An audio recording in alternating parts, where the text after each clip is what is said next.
ఓం శ్రీ మాత్రే నమః. ఓం శ్రీ గురుభ్యో నమః. అందరికీ నమస్కారం. భారతీయ హిందూ సాంప్రదాయానికి స్వాగతం. నా పేరు తాడీశ్వరి.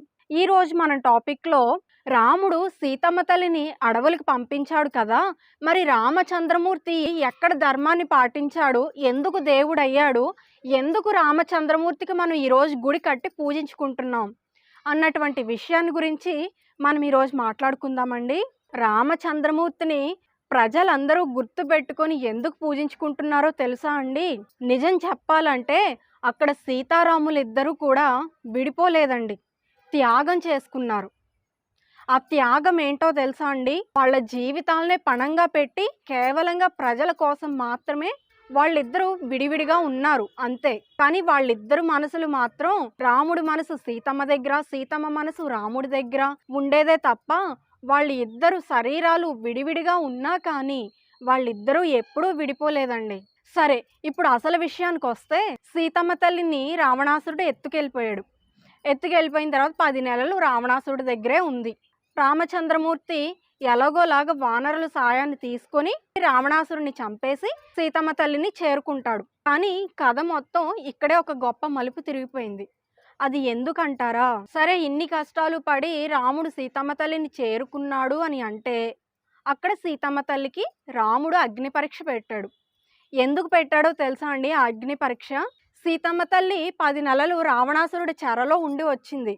సీతమ్మ తల్లి మహాపతివ్రతే, ఆ విషయం రామచంద్రమూర్తికి తెలుసు. సీతమ్మ తల్లికి అగ్ని పరీక్ష పెట్టడంలో ఉన్నటువంటి అసలు రహస్యం సీతమ్మ తల్లికి తెలుసు. వాళ్ళిద్దరికీ ఒకరి మీద ఒకరికి పూర్తిగా నమ్మకం ఉంది. ఇది మీరు రామాయణం చదివితే మీకు తెలుస్తుంది. అయినా రామచంద్రమూర్తి సీతమ్మ తల్లికి అగ్ని పరీక్ష ఎందుకు పెట్టాడో తెలుసా అండి?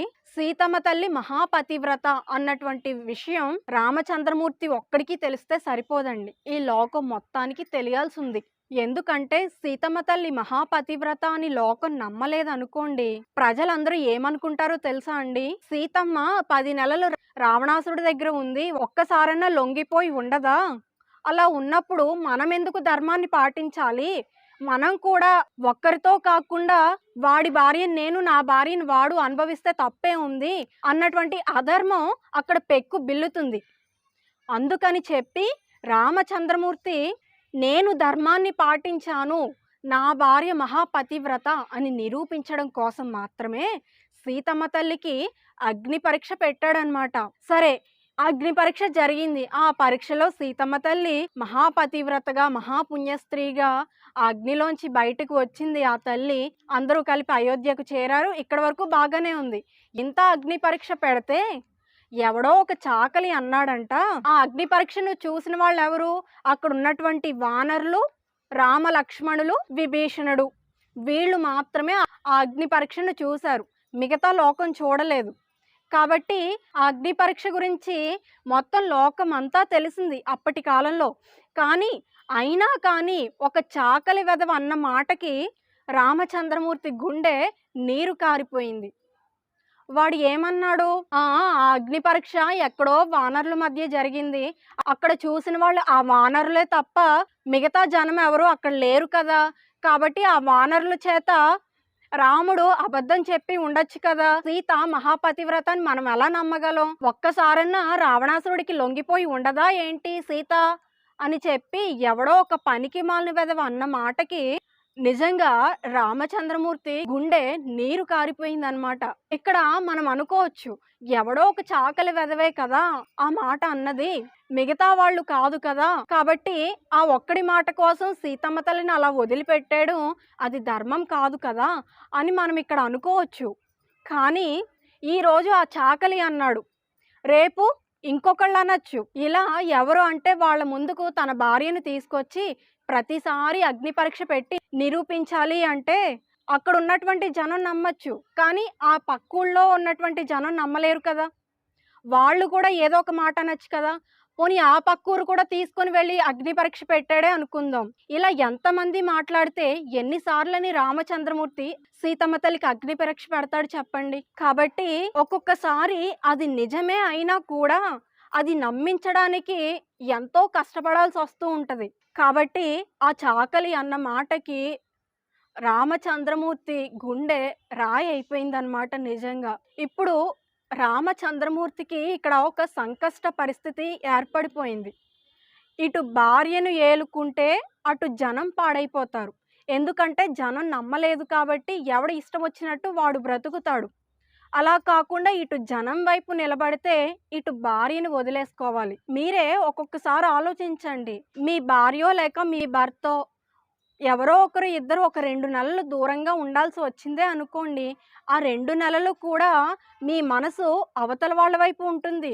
ఈ టైంకి ఆయన ఏం చేస్తున్నారో, సరిగ్గా భోజనం చేశారో లేదో, ఈ టైంకి ఆయన పాలు తాగారో లేదో, టిఫిన్ తిన్నారో లేదో, నేను లేను కాబట్టి ఆయనకి వంటకి ఇబ్బంది అయిపోతుంది, ఆయన ఆరోగ్యం పాడైపోతుంది అని చెప్పి మనసు కొట్టుకుపోతూ ఉంటదనమాట. మనలోనే భార్యాభర్తలు ఒకరిని విడిచి ఒకరు ఉండలేరు కదా!